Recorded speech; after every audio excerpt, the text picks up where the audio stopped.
عادل صاحب، جس طرح سے حسن صاحب یہ کہہ رہے ہیں کہ بہت سے چیلنجز کا انہیں سامنا بھی ہوگا، لیکن تمام امور پر کیا حزب اختلاف کو اعتماد میں لیا جائے گا؟ اپوزیشن کو بدگمانیاں جو انہیں دور کی جائیں گی؟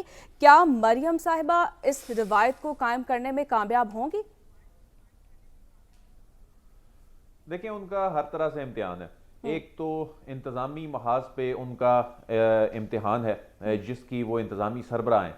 دوسرا ان کا سیاسی امتحان ہے کہ کیا وہ انتقام کی سیاست کو آگے بڑھائیں گی اور کیا وہ سب کو ساتھ لے کر چلیں گی۔ جو انتظامی معاملہ ہے ان سے پہلے دو ایسی نظیریں، بلکہ اب تین ہو گئی ہیں محسن نقوی صاحب کے آنے کے بعد، ایک شہباز شریف صاحب، ایک پرویز الہی صاحب کا پہلا دور، اور اس کے بعد محسن نقوی صاحب کا یہ جو مختصر ترین دور تھا، جو کہ نگران اگرچہ حیثیت میں تھا، لیکن انہوں نے آپٹکس میں کہ جو معاملہ ہے نا اس میں یہ اسٹیبلش کیا کہ وہ ایک کامیاب ایڈمنسٹریٹر ہے۔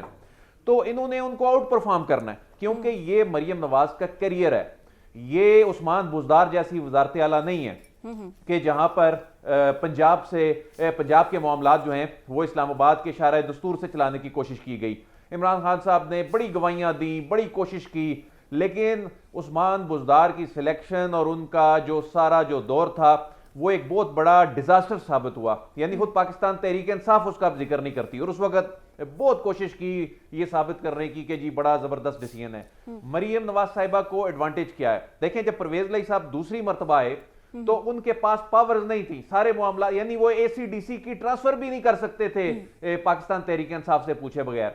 مریم نواز صاحبہ کے پاس ایڈوانٹیج یہ ہے کہ وہ مکمل پاور کے ساتھ آئی ہیں۔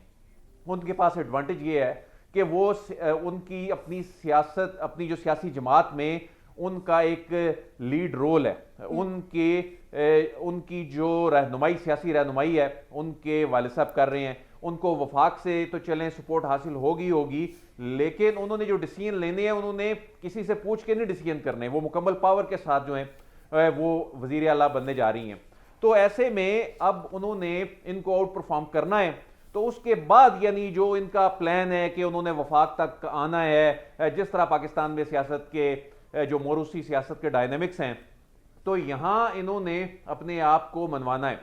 تو ایک ایسے وقت میں ان کو وزارت اعلیٰ ملنے جا رہی ہے جب پنجاب کے ڈائنامکس تبدیل ہو چکے ہیں۔ یعنی جب شہباز شریف صاحب ہوا کرتے تھے اس وقت سچویشن بڑی، اب سے کمپیریزن کریں تو بڑی آسان تھی۔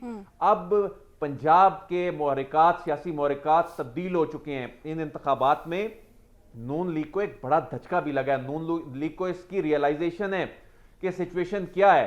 تو ایسے میں جو آپٹکس کی جنگ ہے اس معاملے میں انہوں نے اسٹیبلش کرنا ہے۔